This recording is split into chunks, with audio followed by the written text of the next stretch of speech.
Révolution digitale, épisode 107. Hey, this is John Lee Dumas of EO Fire, and you're listening to Revolution Digital with Francois Lambert. Each week, Francois brings you global business leaders sharing the secrets of their success in French. Francophone entrepreneurs, this is for you. Prepare to ignite. Bâtisseurs et bâtisseuses de la nouvelle économie, bien le bonjour, ici François-Paul Lambert, bienvenue sur Révolution Digitale. Séquence flashback aujourd'hui pour redécouvrir l'épisode de Daniel Henkel, personnalité incontournable au Québec, un épisode vraiment inspirant, un des tout premiers de l'aventure Révolution Digitale et qui mérite vraiment d'être découvert si vous nous avez rejoint récemment. Pour la rediffusion de l'épisode de Bruno Vandré, nous avons remasterisé les pistes audio. J'espère donc que vous trouverez cet épisode aussi motivant qu'il a été pour nous. Alors si c'est la première fois que vous nous écoutez, ben voilà, je m'entretiens chaque semaine avec des entrepreneurs et des entrepreneureux inspirants et inspirantes partout à travers le monde. Nous parlons de leurs aventures entrepreneuriales, de comment ils et elles ont lancé leur business et les leçons tirées de leurs échecs. Si vous êtes à la recherche de sens dans votre travail, si vous vous dites « Je ne veux pas juste être le maillon d'une chaîne, je veux être indépendant et faire une différence », vous êtes au bon endroit. La vie est trop courte pour la passer à être malheureux dans son travail. Vous avez en vous énormément à offrir et avec Révolution Digitale, nous allons vous donner de l'inspiration pour faire ce que vous avez toujours vraiment voulu faire et travailler pour votre rêve, pas celui de quelqu'un d'autre. Alors si ce n'est déjà fait, n'oubliez pas de vous abonner gratuitement au podcast sur votre plateforme préférée pour recevoir directement chaque nouvel épisode. Vous êtes la tribu digitale et c'est parti. C'est au Québec que nous allons aujourd'hui rencontrer une entrepreneure incroyable qui a su imposer sa marque devenue symbole du mieux-être. Courageuse, elle transforme chaque défi en conquête et a su faire de son expérience de femme immigrée au Canada l'une de ses forces. Véritable passionnariat de l'essor de l'entrepreneuriat québécois et féminin, elle n'hésite pas à soutenir et accompagner les entreprises dans lesquelles elle croit, comme elle l'a fait pendant 5 saisons de la célèbre émission Dans l'œil du dragon. Influenceur incontournable et surtout femme de cœur, elle ne compte plus les récompenses honorifiques. Elle s'investit au Canada, en Europe et en Afrique dans de nombreuses causes et se dédie notamment à représenter un Québec plus fort et ouvert sur le monde. Tribu Digitale, j'ai l'immense honneur d'accueillir pour vous une grande dame que j'admire énormément, Madame Daniel Henkel. Madame Henkel, bonjour. Bonjour François, vous allez bien? Je vais très bien, merci de nous rejoindre aujourd'hui. Est-ce que vous êtes prête à nous inspirer? Ben, je crois que oui, et puis vous êtes déjà inspirant et je vois qu'il y a de la passion dans l'air, donc je ne pourrais que être passionnée moi-même. Génial. Alors Madame Henkel, je viens vraiment de donner un tout petit résumé de qui vous êtes à la tribu digitale. Votre histoire est véritablement passionnante et incroyablement inspirante. Est-ce que vous voulez quand même y rajouter quelque chose et est-ce que vous pouvez nous donner un petit aperçu de votre vie personnelle ? Eh bien, écoutez, ma vie personnelle, d'abord, je suggérerais pour ceux qui sont intéressés, j'oublie pas que j'ai écrit 2 livres, dont un qui est véritablement ma biographie de ma naissance jusqu'à la femme d'affaires que je suis et qui s'appelle Quand l'intuition trace la route. Je crois que dans ce livre et ce que l'on dit, parce que je l'ai écrit il y a quand même 3 ans et demi, que c'est un livre qui a permis à plusieurs personnes, autant des jeunes entrepreneurs ou moins jeunes, femmes et hommes, de se poser les bonnes questions et de réfléchir sur leur motivation à se partir en affaires ou pas. Et pour moi, c'est véritablement un privilège, je dirais, que de pouvoir inspirer à travers une vie, parce que, je le dis souvent, c'est la seule chose que vraiment on sache. Vous savez, on me dit souvent, vous savez, est-ce qu'on est capable de savoir ce qui peut se passer dans le futur? Et j'arrête pas de dire non, on peut pas, on peut penser, on peut réfléchir, on peut faire des plans stratégiques, mais on ne sait pas. Et la seule chose qu'on sache, c'est le chemin que l'on a parcouru pour arriver quelque part. Donc, c'est le partage que je fais. Et alors justement, vous parlez de votre autobiographie Quand l'intuition trace la route. Alors, j'imagine votre livre parle de la force de l'intuition. C'est quoi exactement l'intuition ? De quoi parlez-vous quand vous parlez d'intuition ? Bien, écoutez, l'intuition, d'abord, c'est un sentiment, puis on le ressent de façon différente d'une personne à l'autre. Et on a souvent dit que les femmes étaient très intuitives, n'est-ce pas? Mais moi, j'ai le plaisir d'avouer que nous avons tous et toutes de l'intuition. Les hommes, vous avez aussi de l'intuition. C'est juste que elle ne s'exprime pas de la même façon. Et merci mon Dieu, d'où l'importance de rappeler que être intuitif, je dirais que c'est être à l'écoute, peut-être, à l'écoute de soi, à l'écoute des signes Les signes sont physiques, les signes sont aussi très présents, et on peut les voir. On dit souvent que les opportunités arrivent, mais on les voit ou on les voit pas, n'est-ce pas? Et donc c'est la même chose pour l'intuition. On ressent des choses. Je vous donne un exemple. Il m'arrive encore. Vous savez, des fois on rentre dans un magasin. Et puis, en entrant dans un magasin ou dans une maison ou quand on rencontre quelqu'un, on a un sentiment un peu bizarre. Je sais pas si, des fois, on a la chair de poule et puis des fois, on se dit, je sais pas, je me sens pas bien. Il y a rien qui détermine le pourquoi on se sent pas bien ou on se sent bien. Ben, c'est ça de l'intuition. C'est que à l'écoute, il faut peut-être à ce moment-là lever la tête et se poser la question. Qu'est-ce qui se passe? Qu'est-ce que je dois voir que je ne vois pas? Qu'est-ce que je dois arrêter de dire et écouter? Qu'est-ce qui se passe à ce moment où mon corps me parle? Ou du moins, c'est cette fameuse intuition, ce fameux sentiment qui est en train de vouloir me prévenir de quelque chose que je dois ou entendre ou voir. Tribu Digital, soyez attentifs à votre ressenti, à votre intuition. Alors, Madame Henkel, vous êtes impliquée dans beaucoup de projets, vous avez plusieurs entreprises. Est-ce que vous pouvez nous en dire un peu plus au sujet de votre projet du moment? Et surtout, est-ce que vous pouvez nous expliquer comment vous générez vos revenus et pourquoi vous avez choisi ce ou ces business models? Mais écoutez, tout d'abord, je dois dire que j'ai choisi, j'allais dire rejoint. Oui, c'est rejoint la communauté de la beauté, hein, c'est bien dit. Mais j'ai choisi véritablement, le domaine de la beauté, de la santé qu'on appelle communément le mieux-être ou le bien-être. Il y a très longtemps, donc il y a un peu plus de 21 ans, et c'était fait de façon presque intuitive, naturelle. Je n'ai pas forcé la donne. C'est pas quelque chose que j'ai dit, tiens, ça pourrait peut-être fonctionner. Non. C'est un domaine qui m'a toujours passionnée parce que d'abord j'ai toujours été une athlète. Ma maman m'a toujours mise à faire de la danse classique, à faire de la gymnastique, à apprendre à respirer, à être disciplinée. Et donc je trouve que dans la beauté il y a bien entendu le volet sportif, physique, mental. On pense, on réfléchit, on écoute, on est discipliné et c'est quelque chose qui me parle. Le corps, ça fonctionne comment? Donc, j'ai fait plusieurs recherches et j'ai décidé donc de me lancer dans ce domaine et je me suis rendu compte que, bien sûr, nous avons tellement de choses à faire et à défaire. Alors, c'est pour ça que le domaine m'a plu parce que c'est en fin de compte un domaine où on doit éduquer beaucoup. Il faut reprendre contrôle de c'est quoi mon corps et comment mon corps fonctionne, le mien, parce qu'on est très différents les uns des autres, génétiquement, physiologiquement, métaboliquement, on est unique, on est un seul. Il y en a pas deux qui vont ressembler physiquement, métaboliquement, physiologiquement, de par mon ADN à moi, à vous. Vous êtes unique. Il n'y en a qu'un seul. Alors, comment vous allez réagir à un produit, à un équipement, à une façon de faire, à un sport? Ben, ça va être unique. Et si vous le comprenez, c'est comme ça que vous allez devenir un être équilibré, c'est-à-dire en santé, parce que vous pensez bien, parce que vous faites ce qui vous convient. Exemple, moi, on me demandera jamais de me mettre à courir. J'ai horreur de courir. On me demandera pas non plus de faire des sports violents. J'aime pas ça. J'ai mal partout. J'aime les sports de grâce. C'est pour ça que j'ai fait de la danse classique, j'ai fait de la gymnastique au sol. Alors, par contre, si on me demandait de nager, waouh, j'adore l'eau. Voilà. Alors, qu'on prenne d'abord conscience de son corps et de savoir qu'est-ce qui peut s'appliquer de façon naturelle.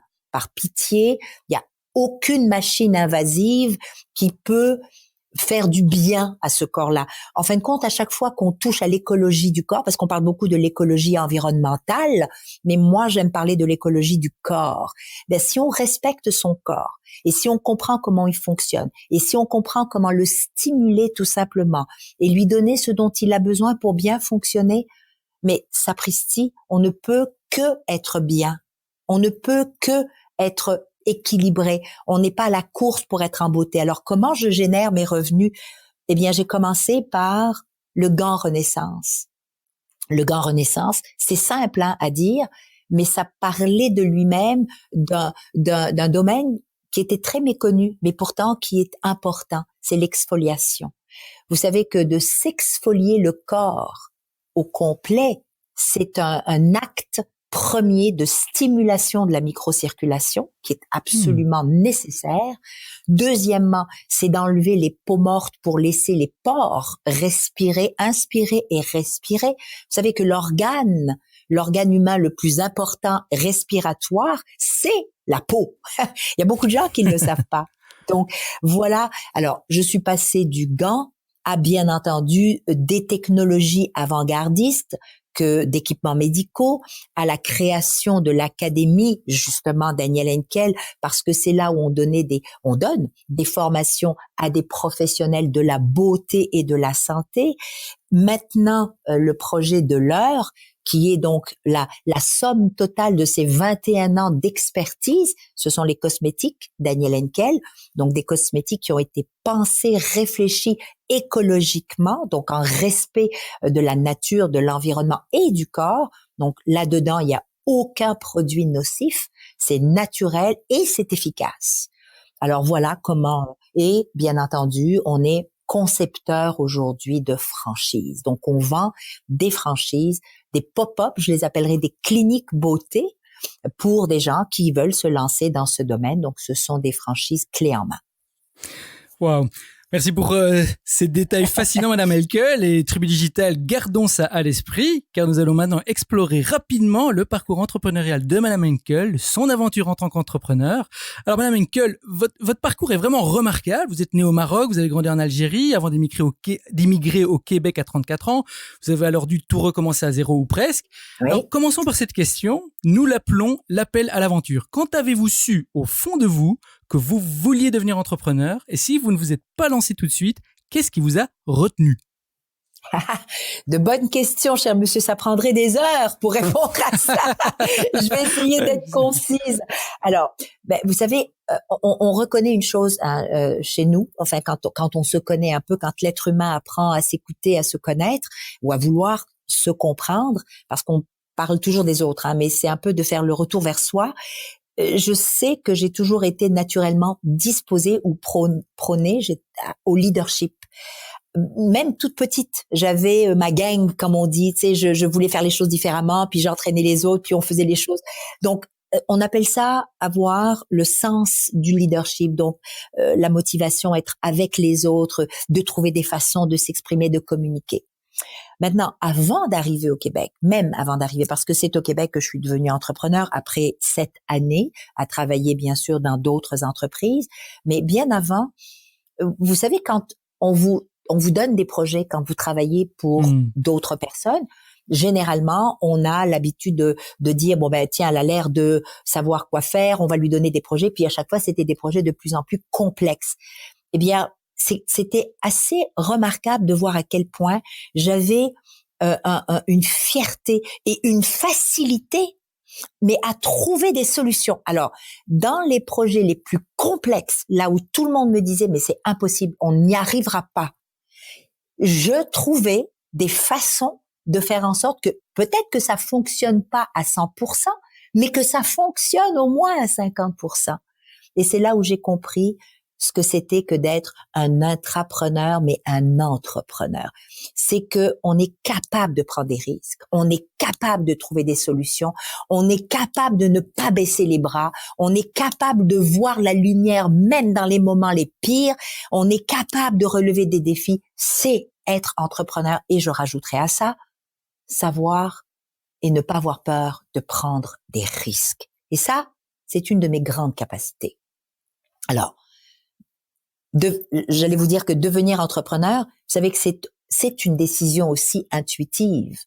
On sent qu'on est prêt. Vous me demandiez tout à l'heure, c'est à quel moment? Le moment, ça dépend de chacun. C'est comme si c'était un appel à un moment donné. Vous savez, lorsque j'ai démarré, j'avais quand même presque 44 ans. Donc, il n'y a pas, j'arrête pas de dire aux jeunes qui m'interpellent, arrêtez de dire qu'à 25 ans, il est trop tard et que vous voyez plus venir et qu'à 35 ans, peut-être qu'on n'a plus la chance. Non, mais ça va pas. à tout âge. Vous pouvez vous lancer, c'est pas important. Ce qui est important, c'est de vous accomplir, c'est d'écouter l'appel et c'est d'essayer. Le pire qui puisse arriver, c'est tout simplement de recommencer ou tout simplement de dire, bon, je suis allé au bout de mon idée, je suis allé au bout de cet essai et puis, c'est pas pour moi. Point à la ligne, d'arrêter d'avoir à se flageller à chaque fois. Mais l'appel peut venir à à quel moment. Et moi, il est arrivé un peu plus de la quarantaine. Donc, j'ai démarré mon entreprise, j'avais plus de 40 ans. Donc, vous voyez. Tribu Digital, comme Madame Henkel l'a dit, il n'y a pas d'âge pour vous lancer. Prenez des risques. Et alors, Madame Henkel, le chemin de la réussite est semé d'embûches, c'est ce qu'on dit toujours. Oui. Ce que j'aimerais bien maintenant, c'est que vous nous emmeniez un peu dans votre histoire. Peut-être nous parler un peu de votre pire moment en tant qu'entrepreneur, parce qu'on parle souvent de l'échec chez l'entrepreneur, j'en parle souvent dans ce podcast, et dans certaines cultures, chez les Américains par exemple, l'échec est plutôt vu comme un vecteur de cette réussite. Oui. Alors, Madame Henkel, est-ce que vous êtes d'accord avec ça? Et très rapidement, racontez-nous quel était votre pire moment en tant qu'entrepreneur. Écoutez, il y en a eu plusieurs, mais plusieurs pires moments parce que pire pour un être humain, c'est très relatif. Hein. Donc, je vais parler pour moi, puis je peux vous dire que pire, ça a été souvent. Il y a jamais eu de trop pire, mais il y a toujours eu pire parce que on prend pas les échecs à la légère. Et au début, quand on est jeune et qu'on est inexpérimenté, on risque même. Et c'est la mise en garde que je me permettrai de faire à nos amis auditeurs. C'est ne vous identifiez jamais à un échec. Ce que je veux dire par là, c'est que j'ai fait cette erreur et je l'ai appris à mes dépens que quand j'ai eu des échecs, et je vais vous en parler d'un ou deux, mais on a tendance à se mettre dans un coin puis à se flageller. Je suis pas bonne, j'ai pas réussi, mais comment ça j'ai pas vu, mais qu'est-ce qui s'est passé? Alors, vas-y, puis on bâtit là-dessus et on se dit, je suis un échec, je suis pas bonne, vous comprenez? L'être humain ne peut pas être un échec. L'être humain est la chose la plus complexe, la plus phénoménale, la plus capable, la plus extraordinaire qui puisse exister sur cette planète. Nous sommes le wow.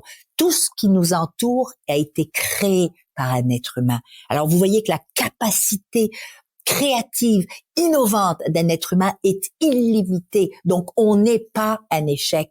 On vit des échecs pour plusieurs raisons. Exemple, on a été inattentif, on a mal calculé, on a pris trop à la légère. Donc ça, c'est les raisons qui font qu'on frappe un échec, mais on n'est pas un échec. Donc je voulais juste faire vraiment la dissociation entre, parce que je l'ai vécu.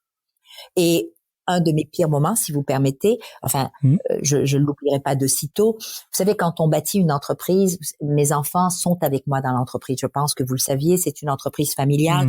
J'ai la chance, le bonheur, je sais pas si je veux parler de chance, mais j'ai l'opportunité de voir mes enfants tous les jours. Ils travaillent avec moi. Ils ont grandi avec moi dans l'entreprise. Ils ont embrassé mes rêves. Pourquoi? D'abord, ils se sont joints parce que les valeurs avec lesquelles je les ai élevés, elles se retrouvent dans cette entreprise. Nous avons les mêmes valeurs. Une entreprise est bâtie sur des valeurs et ça non plus, il faut pas l'oublier. Donc, mes enfants ont appris aujourd'hui, ils occupent des fonctions qu'ils ont méritées, des fonctions de direction. Et croyez-moi, ça n'a jamais été très simple. Ça ne l'est toujours pas. Ils sont jeunes, ils sont fougueux, ils veulent faire leur place. Donc, il y a quand même eu, et il y a encore des dissociations entre, je suis la maman, mais je suis aussi la présidente.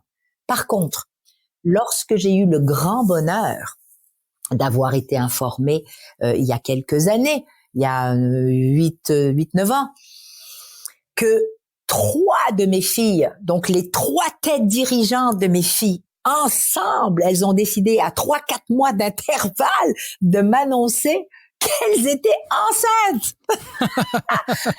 Ah oui. Et alors là, il y a la grand-mère qui est folle de joie, mais il y a l'entrepreneur qui voit la catastrophe arriver parce que elles occupaient des postes clés, majeurs. Imaginez-vous, ça faisait pour certaines 10 ans qu'elles sont là, d'autres 8 ans. Mais comment j'allais remplacer 3 têtes dirigeantes avec tous les projets qu'on brassait en même temps? Ça a été le moment vraiment unique. Ce moment-là, pourquoi il est important?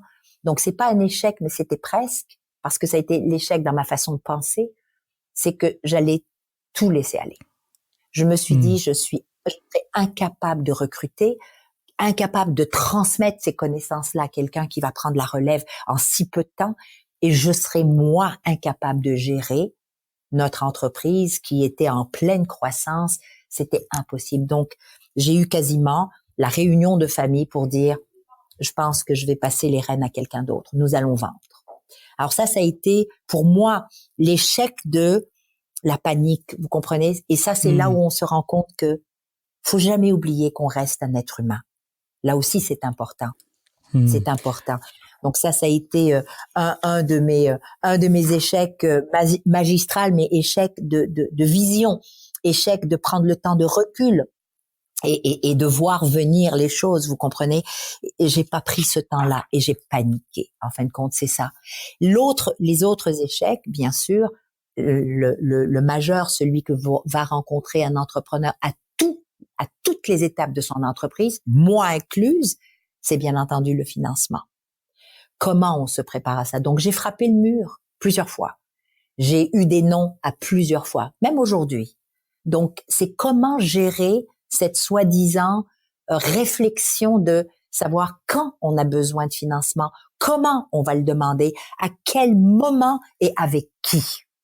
C'est très important de bâtir des relations non seulement fondamentales, mais des relations authentiques de trust, confiance avec son partenaire financier, quel qu'il soit, que ce soit un banquier, que ce soit un investisseur. C'est hyper important de savoir bâtir la confiance. C'est ce qui est ma force. Merci Madame Henkel. Et Tribu Digital, surtout ne vous identifiez pas à vos échecs. Bâtissez des relations de confiance avec vos partenaires. Alors, Madame Henkel, si vous pouviez résumer la leçon clé que vous avez retirée de cette expérience, de votre expérience en tant qu'entrepreneur, quelle serait-elle? Je veux dire en quelques mots vraiment, que pensez-vous que la Tribu Digital doit retenir comme leçon de votre expérience? De retenir, c'est que foncez, allez-y. Nous avons besoin d'entrepreneurs. La leçon première, c'est que être entrepreneur, ce n'est certainement pas pour partir en affaires, faire beaucoup d'argent, avoir le temps de faire tout ce qu'on veut faire quand on veut, être dans la zone parfaite pour l'équilibre famille-travail, c'est faux. Tout ça, c'est faux. Si il y a une leçon à retenir, c'est que pour un entrepreneur, c'est ce besoin passionnel, quasiment fou. En fin de compte, il faut être fou. Il faut avoir une folie douce, une folie. C'est vrai, tu peux pas être entrepreneur si t'es pas un peu fou et folle. Ça te prend cette passion qui fait en sorte que tu vas passer au travers de tous les défis. Ce ne sont pas des problèmes, ce sont des défis qui feront que tu vas grandir, que tu vas apprendre, que tu vas devenir un être meilleur, que tu vas partager ton savoir, tes idées, les produits que tu as créés, les services que tu as créés. C'est ça la leçon qu'il faut retenir. C'est, est-ce que c'est ça que tu veux? Est-ce que tu es capable de passer au travers de tous les sacrifices qui vont être requis de ta part pour justement avoir cette joie fondamentale de partager. Parce que c'est ça, être entrepreneur. Tribu Digital, clarifiez et déterminez votre vision, votre passion pour pouvoir relever ce grand défi qu'est l'entrepreneuriat, qui est ce grand partage que vous allez offrir au monde. Madame Henkel, merci pour ça. Nous sommes maintenant arrivés à la partie des questions flash. Alors ici, je vous pose une série de questions en rafale et vous me répondez en allant à l'essentiel. Est-ce que vous êtes prête? Je vais essayer d'être prête. Allez, c'est parti. Alors, quelle est votre définition du succès? Mon Dieu, il n'y a pas de succès, à mon humble avis, mais plutôt une multitude de petits succès au quotidien. Dans la vie, il n'y a pas qu'un succès parce que c'est impossible. Ce qui définit le succès, c'est vraiment différent, je l'ai dit tout à l'heure, pour chaque personne, car nous décidons de ce qu'est le succès pour nous. C'est relatif. Et ça, il faut jamais l'oublier. Donc, chaque personne va définir c'est quoi son succès ou la définition de son ou ses succès. Alors moi, je me définis comme des petits succès au quotidien, d'avoir réussi à faire sourire quelqu'un qui était triste. C'est un succès pour moi aujourd'hui. Vous comprenez? C'est ça que je veux dire. À quoi ressemble votre journée type? Vous voulez pas la voir. On va aller alors. Est-ce que vous vous levez tôt ou est-ce que vous êtes Oui, absolument. Oui, je suis une lève-tôt et une couche très tard. La vie m'a dotée d'une énergie hors norme. Je me pose pas de questions, je me dis pas pourquoi, je l'accueille, je dis merci. Je sais pas, mais je suis rarement malade et je dors 4 à 5 heures par nuit depuis toujours. Hein, c'est pas quelque chose de nouveau. Donc ça m'aide dans mes réflexions, ça m'aide dans mon travail. Mais mes journées commencent très tôt et elles sont très imprévisible, comme pour tout entrepreneur. Oui, j'ai un agenda. Oui, il y a un calendrier et bien entendu une organisation, mais je peux vous assurer que souvent, ça tient pas la route et il faut s'adapter et s'ajuster. Si vous deviez recommander un livre pratique, quel serait-il et pourquoi? Bien, en ce moment, on parle beaucoup de diversité, on parle beaucoup, bien entendu, d'intégration. Vous savez qu'on vit dans des moments de grands questionnements avec toutes ces migrations humaines, n'est-ce pas?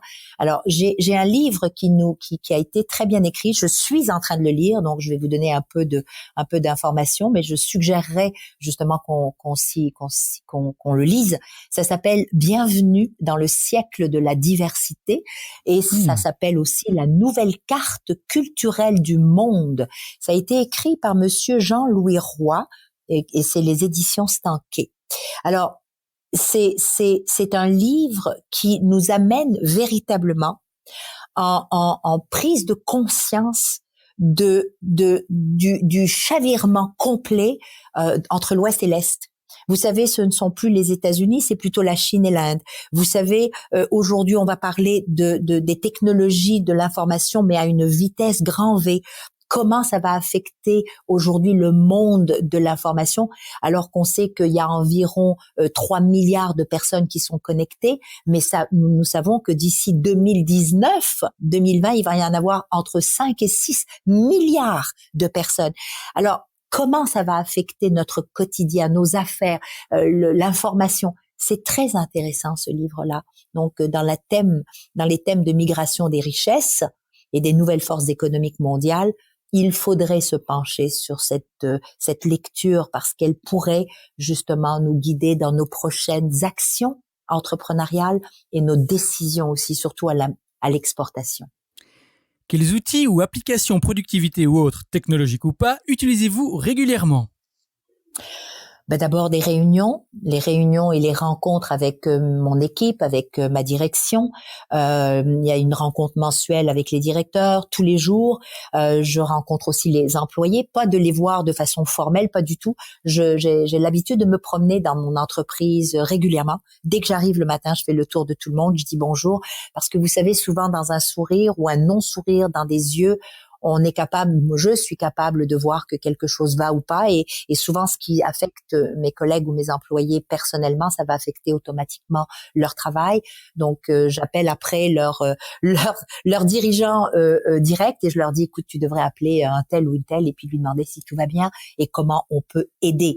Donc être impliqué de façon humaine dans l'entreprise, c'est vital pour moi. Bien entendu, on utilise de plus en plus les technologies de l'information.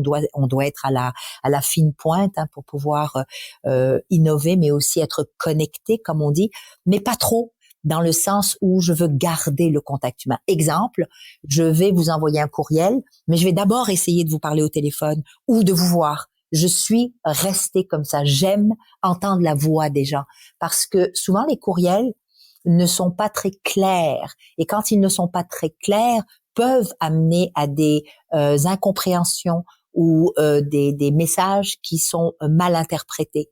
Et je dis souvent aux gens, vous savez qu'il y a des contrats qui se sont vus annulés à cause d'une mauvaise interprétation d'un courriel envoyé un peu trop vite, malheureusement. Soyez conscient de cela. Ne vous laissez pas emporter. Vous savez, comme écrire à quelqu'un, ne pas dire bonjour, comment allez-vous, ne pas dire merci, ça coûte rien. C'est un mot de plus. Mais ce côté humain, le garder, c'est très important. Savoir quand quelqu'un peut-être a eu un enfant, de lui dire bonjour et puis félicitations. On se préoccupe même plus de la place de l'humain dans nos quotidiens. Et ça, pour moi, c'est vital. Et ça ne changera pas. Et la dernière question, c'est la question back in time, c'est ma préférée. Alors, imaginons que vous ayez l'opportunité de remonter le temps et vous vous retrouvez face à votre vous de 18 ans. Vous n'avez que 5 minutes avant que le portail temporel ne vous ramène au présent. Avec l'expérience que vous avez maintenant, que vous diriez-vous? D'un point de vue pratique, que feriez-vous différemment? Quel plan ou conseil précis vous donneriez-vous pour réussir plus efficacement et qui n'implique pas d'acheter des billets de loto, des paris sportifs ou d'investir en bourse? Bon, ben alors, écoutez, honnêtement, si je devais retourner dans le temps, tout en sachant ce que je sais aujourd'hui, je choisirais d'immigrer beaucoup plus tôt au Canada que je n'ai immigré. J'aurais choisi d'investir dans le domaine des technologies et de la science avec des femmes bien plus tôt qu'aujourd'hui on en parle. Donc, j'aurais été une grande avant-gardiste, mais aussi une grande preneuse de risques. Puis, assurer une plus grande promotion des femmes en technologie et en sciences, parce que c'est ce qui nous manque aujourd'hui. Vous savez, nous sommes dans l'ère du numérique, de l'intelligence artificielle, mais c'est un monde qui reste très, très, très masculin. Et pas parce que les hommes le veulent, c'est juste parce que malheureusement, ça commence à la maison, bien sûr, on continue d'enseigner aux filles que c'est très bien d'être médecin, que c'est très bien d'être dans le social, dans l'éducation, dans l'enseignement, mais on ne leur dit pas à quel point c'est tout aussi vital de s'intéresser aux sciences et aux technologies de l'information, parce que c'est l'avenir et c'est ce qui permettra à ces femmes, à ces jeunes femmes, d'avoir autant d'opportunités que leur père masculin. Et aujourd'hui, on a un gros rattrapage à faire. Donc, j'aurais véritablement mis l'emphase là-dessus. Et le conseil, c'est, s'il vous plaît, trouvez votre vraie passion.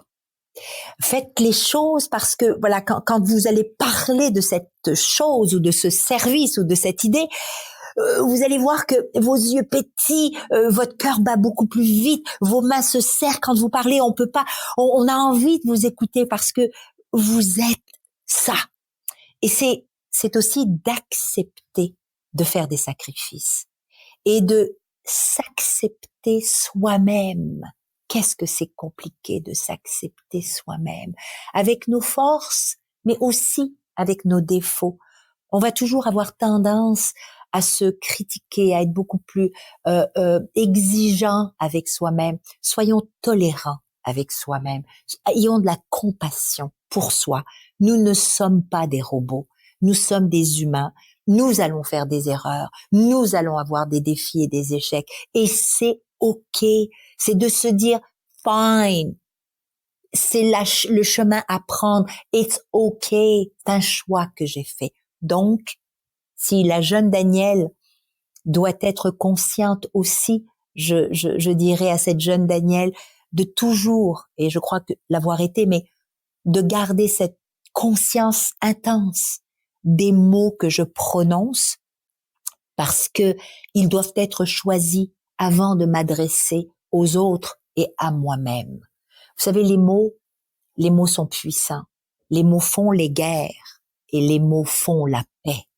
Donc, les mots font aussi mal qu'ils peuvent faire du bien. Donc, prendre le temps de choisir ces mots, c'est la plus grande réussite qu'un être humain peut faire. Voilà. Madame Henkel, vraiment merci de tout cœur. Merci d'avoir partagé généreusement toutes ces informations avec nous. Tribu Digital, j'espère que vous avez bien pris note. Je sais qu'il y en a parmi vous qui hésitent encore à se lancer et j'espère que l'aventure de Madame Henkel vous inspirera à faire le grand saut.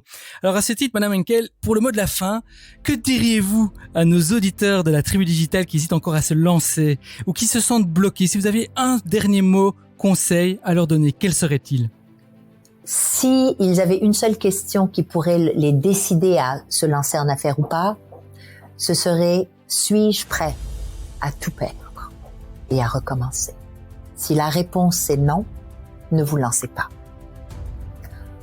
Un vrai entrepreneur, celui ou celle qui a la fibre entrepreneuriale, doit être capable de regarder cette question, de la ressentir et de dire oui, je suis prêt à tout perdre pour ma passion, pour mon idée, pour mon produit, pour mon service. C'est ça, être un entrepreneur, à mes yeux, à moi, et en toute humilité.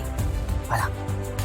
Madame Henkel, vraiment encore merci. Ce fut un réel plaisir, un formidable honneur de vous avoir parmi nous aujourd'hui. Alors avant de nous quitter, dites-nous comment rester en contact avec vous, réseaux sociaux ou ailleurs. Et si vous avez une annonce à faire, la Tribu Digitale vous écoute. Vous êtes un ange, alors j'aimerais qu'on continue de me suivre. Je suis active sur les réseaux sociaux, donc sur Twitter, sur Instagram, définitivement sur Facebook avec le nom Danielle Henkel et bien entendu sur mes sites internet avec www.daniellehenkel.com. Et je vous remercie encore une fois ainsi qu'à vos auditeurs et je leur souhaite à tous et à toutes une année 2018 des plus prospères avec de la santé et que leurs rêves soient accomplis. Voilà. Tribu Digitale, vous venez d'entendre Madame Danielle Henkel partager avec vous son expérience et ses conseils. C'est à vous de jouer maintenant. Rejoignez-nous sur revolutiondigitale.fr et tapez Danielle Henkel dans la barre de recherche. Vous aurez accès à sa page dédiée avec toutes les informations et les références dont nous avons parlé aujourd'hui. Et bien sûr, n'oubliez pas de visiter la page de Madame Henkel sur www.daniellehenkel.com et de la suivre sur ses réseaux sociaux. Madame Henkel, merci encore d'avoir partagé votre aventure avec la Tribu Digitale. Au revoir et je vous retrouve en backstage. À très bientôt François. Au revoir. Thank you for listening to our guest stories this week. Merci et n'oubliez pas de vous inscrire à notre newsletter pour encore plus de conseils qui vous aident à réussir. We hope you're inspired and ready to move forward with your entrepreneurial dream. À bientôt pour un prochain épisode de Révolution Digitale. Stay inspired!